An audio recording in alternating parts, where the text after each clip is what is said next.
I'm very well. Good morning and welcome to the program. Of course, it was an eventful day yesterday.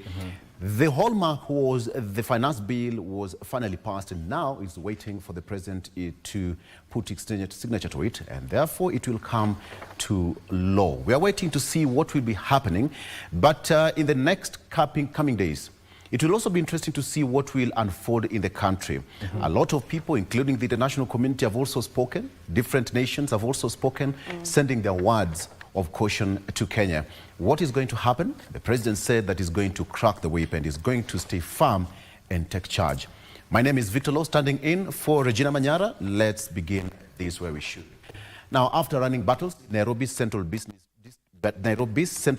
District, police were overwhelmed by the protesters who broke all barriers leading to Parliament, broke the Parliament wall and also the perimeter wall and gained entry into the precincts of Parliament.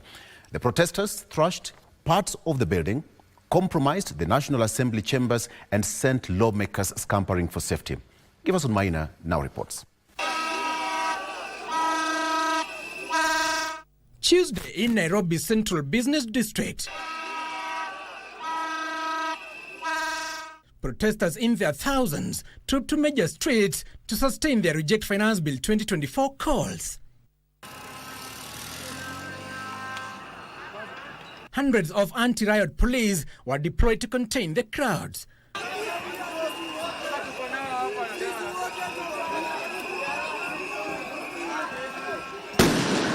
But in sequences, police were being pushed back by the angry protesters. But as running battles persisted, protesters broke all four barriers leading to Parliament and hell broke loose. After hours of running battles, police were overwhelmed by protesters who, after gaining or making their way to Parliament Road, even came and burned this particular lorry belonging to police service. And after that, they went straight ahead and broke the gate of the Parliament buildings. And after that, they forced their way into the Parliament. In their numbers, the protesters broke Parliament's perimeter wall, forcing lawmakers to flee toward the county hall.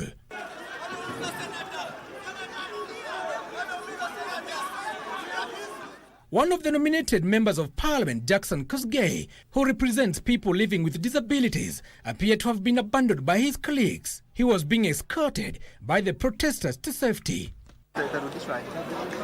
The protesters briefly laid siege on Parliament before marching out in the streets shortly before police gained control.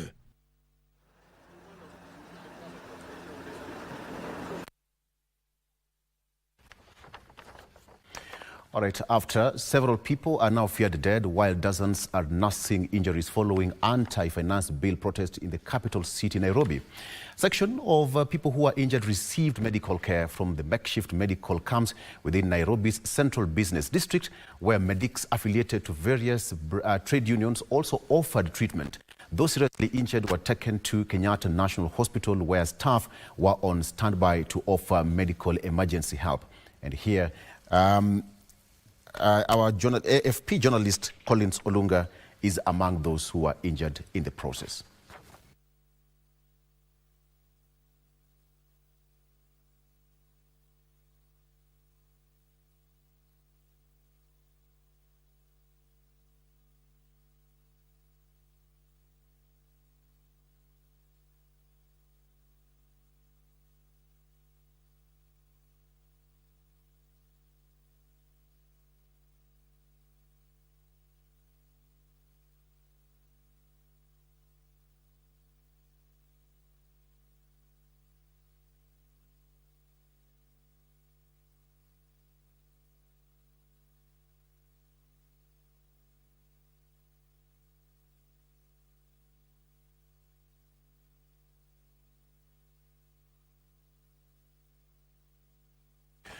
All right, now the contentious Finance Bill 2024 is now awaiting assent by the President after members of the National Assembly adopted it with amendments. The bill, which was approved on Tuesday, had legislators sharply divided on the floor of the House as the opposition side opted to withdraw its amendments, maintaining it that they should be rejected in its entirety. The National Assembly, on the last day of the consideration of the bill, was characterized by dramatic stands from opposition MPs who adopted the Reject the Finance Bill slogan in their responses in the moved amendments. Last day of consideration of the contentious Finance Bill 2024 at the National Assembly. Amendments proposed to the Finance Bill took the better part of the morning sitting at the Committee of the Whole House. The opposition side opting to withdraw the individual proposed amendments, maintaining their rejection of the bill in totality. I want to express myself to the Hansard that my amendments stand withdrawn. Thank you.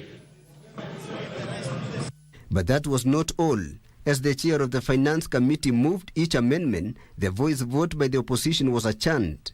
Reject Finance Bill. Will as many as of the contrary opinion say nay? The ayes have it. At the end, the process would call for a division of the bill to proceed to the next stage.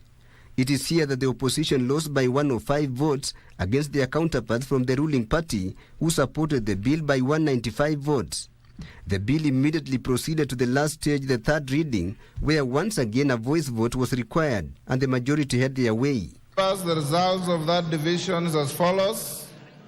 Ayes 195, nays 106, abstentions nil, spoiled votes 3. The ayes have it. The bill now awaits enactment into law. Hundreds of youths and anti-finance bill protesters in Kisumu County poured onto the streets to voice their concerns over the controversial bill. Now, the demonstrations also remained largely peaceful for the better part of the day, with very few incidents of insecurity responded. Achola Simon reports from Kisumu. The anti-bill protesters stand up in large numbers, incandescent over sections of the Finance Bill 2024. The demonstration started at the traditional start point of demos in Kisumu County, that is at Kondele roundabout, before snaking through major streets in the CBD. The demonstrators breaking into song and dance, occasionally standing to sing the national anthem, perhaps as a clear sign of their patriotism.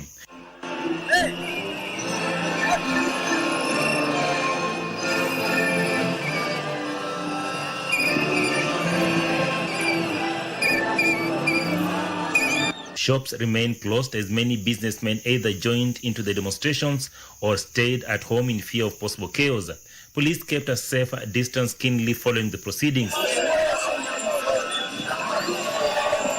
Around midday, they dispersed pockets of demonstrators that had begun lighting bonfires along the Kisumu-Kakamega Road. Politicians kept off demonstrations, as has been the case since they broke out last week.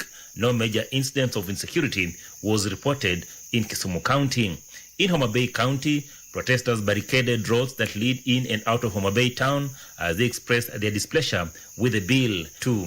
In Migori County, the political class joined in the demonstrations as locals poured on the streets to voice their displeasure with the bill. They blocked the Migori-Sibania Road, crippling the free flow of transport through the town. At the same time, thousands of young people in Coast, also in Coast region, joined their counterparts countrywide in protest against the Finance Bill 2024. In Mombasa County, 4 protesters are nursing serious injuries after confrontations with the anti-riot police officers. In Malindi, Kilifi County, anti-finance bill protests also turned ugly following confrontations between police and demonstrators engaging each other. The anti-bill protesters stand up in large numbers, incandescent over sections of the Finance Bill 2024. The demonstration started at the traditional start point of demos in Kisumu County. This is the situation in Mombasa County. Thousands of youth, generally referred to as Generation Z, drawn from various parts of the county on Tuesday morning, took to the streets to protest the Finance Bill 2024. Youth all over the country has come out. This shows you that you must sit down and think and rethink. Hii tax inaumiza mwananchi wa kawaida, inaumiza mzazi, inaumiza wafanyakazi, na kama hakuna pesa za kuwekeza katika mkovu wa serikali, we have no position. We will fight until we get our rights. Business in the central business district remained paralyzed for the better part of the day, with the demonstrations causing traffic disruptions on major roads. Chaos erupted when the protesters attempted to access the route leading to State House, forcing the anti-riot police officers to intervene by lobbing tear gas canisters. 4 protesters sustaining serious injuries. In Malindi, Kilifi County, anti-finance bill protest turned ugly after police and youth confronted each other. A section of the protesting youth condemned the violence witnessed and abandoned the protest in the afternoon. Mimi nimechoka bwana. Finance bila tutaki Omera. Sisi kama watu wa Malindi tumeamua leo, mpende msipende, mutaangusha hiyo kitu. The protesters say their anger is directed at MPs who passed the finance bill and not the police. Sisi kama vijana tunakataa finance bill. Tumechoka kutumiwa kama vijana. Kwa sasa tuna reject finance bill. Tunataka maendeleo, tunataka vijana tuendelee.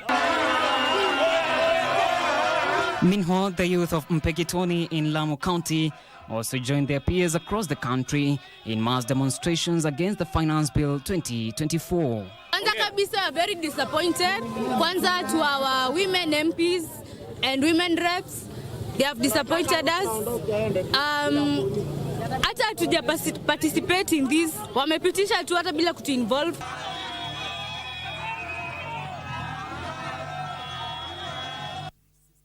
Right now, as that was happening last evening at 9 p.m., President William Ruto also gave a statement addressing the nation at 9 p.m. And part of the statement said that today Kenya experienced an unprecedented attack on its democracy, rule of law, and the integrity of its constitutional institutions.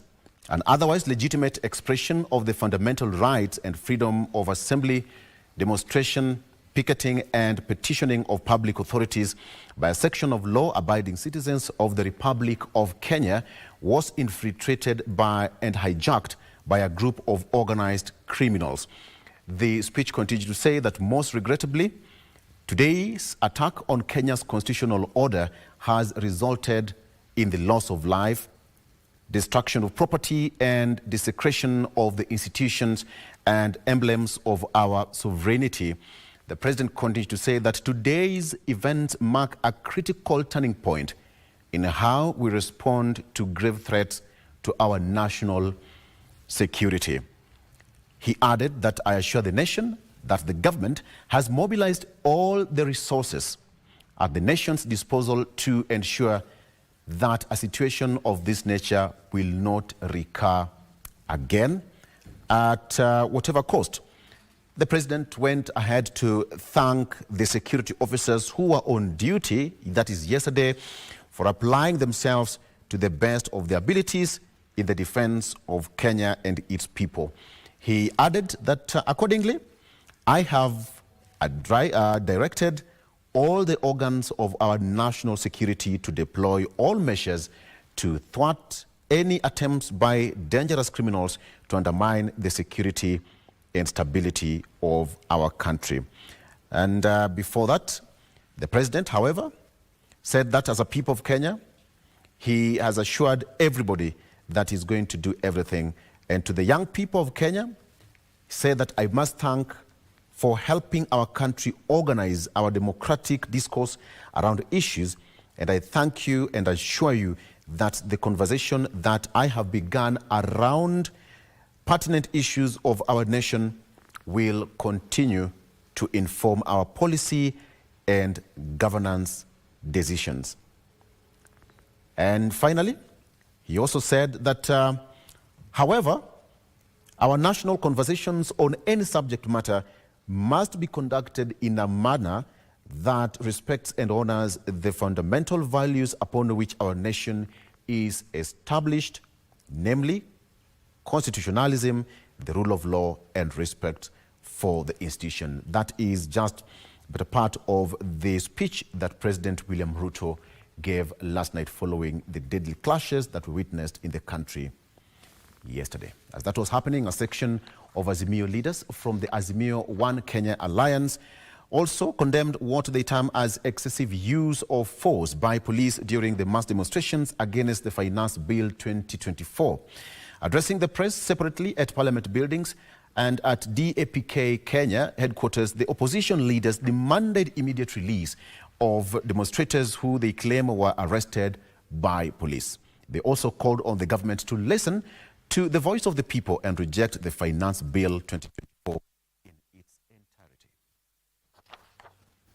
Hatujawahi kuwa na tukio kama hili, Wakenya kuwawa mbele ya bunge yao, mbele ya wanahabari na dunia yote.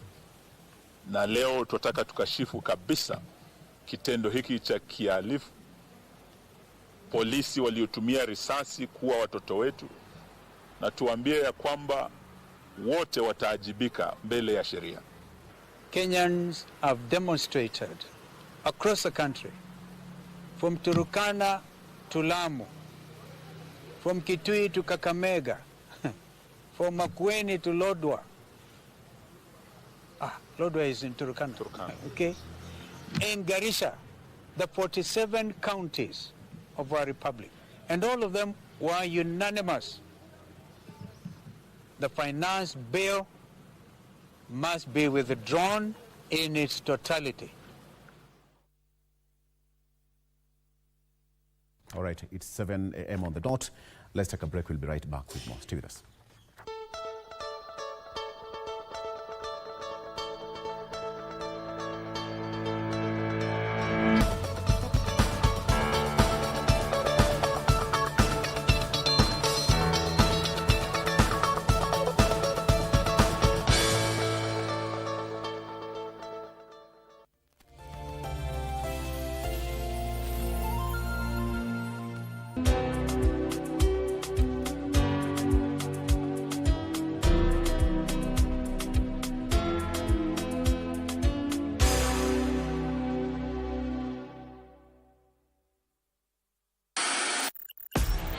On KBC Channel 1, we are a TV station like no other. Get a taste of the best in entertainment. Yes, indeed. Feel the passion. Will you promise me? I swear that you will never lose me. I can't get married to you. I'm sure you knew about it. That's why you're making fun of me. Experience the drama. Get out. Who is the man in this one?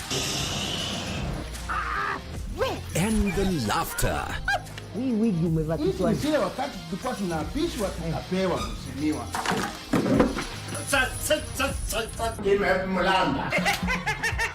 Move to the beat.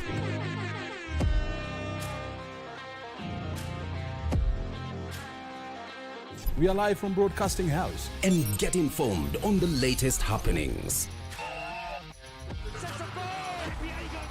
KBC Channel 1. Wow. Yeah! We are the full package. Oh, yes. And Kenya's watching. Thank you very much for joining us. Let me not repeat myself. You don't have to repeat yourself.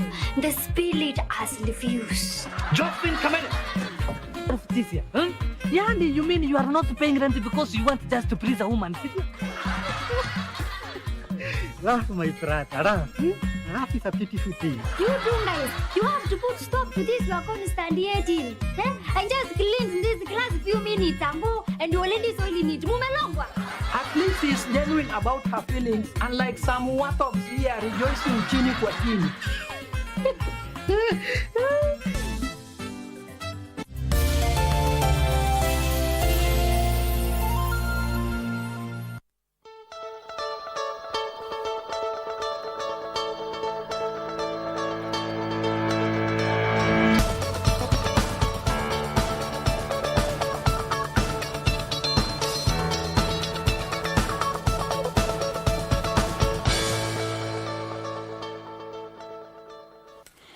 welcome back. How about we take some sports now? Now, the national women's volleyball team, Malkia Strikers, has also received a boost of 2 million shillings, that's 2 million Kenya shillings, from Mozartbet for the forthcoming FIVB Challenger Cup and Paris Olympics Games. The team will be heading to Miramas, France, after the Challenger Cup in the Philippines to prepare for the Olympics Games set from 24th of July to 11th of August this year. This sponsorship is an addition to the 15 million shillings from Mozartbet to the team, which has been training at Kasarani in preparation for the two events. We will continue to support generally sports, generally communities across Kenya, because we saw that sponsorship, we saw the results. The results are here thanks to the God. Malkia Strikers is set to participate in the FIVB Challenger Cup, scheduled from 1st to 7th of July in Philippines, with the squad scheduled to depart for Philippines this Saturday. We are going to look at the consistency of a player throughout the training that we have had here, and how we are going to look at three things: the defense on the net, the attack, and the consistency of a player. In Philippines, the Kenya team will take on Puerto Rico with a host of friendly matches lined up before the Challenger Cup. You can secure friendly matches with any team that you are not going to directly face. It will be a very big uplifting opportunity for us. The government, of course, has revised the scheme for allowances for the players when in camp. We are also revising the allowances for the team if they win a medal at the Olympics. We are also revising the foreign allowances when the team is out there. After the Philippines tournament, Kenya is set to head to Miramas, France to prepare for the Olympic Games, set to be held from 24th of July to 11th of August, where they're looking forward to a good campaign. Best to the Malkia Strikers. Back home, the Kenya national Kabaddi's men's team were off to a winning as the Africa Men's Kabaddi Cup got underway at Kasarani yesterday with an outstanding 63-38 defeat of Zanzibar in the opening match. The Kenya men's team made their intentions clear when they welcomed the rest of the continent in the one-week Africans Men's Kabaddi's Cup, which has attracted 9 teams. They took the lead with 39 points against 21 after halftime. Zanzibar tried to get back into the game after the break, but they could not resist the host, who won 63-38. South Sudan were also off to a winning start with a resounding 70-35 defeat on Zambia in Pool A, which has also drawn Rwanda and DRC. The one-week tournament continues tomorrow, with Kenya looking forward to retain the title to secure a slot to represent Africa in the upcoming Kabaddi World Cup set for December and January in Dubai.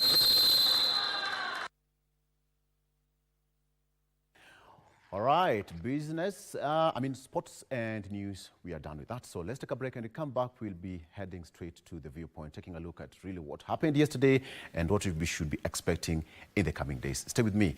Wilson Sosion and Peter Meshmiwa will be in studio with me. Stay with us.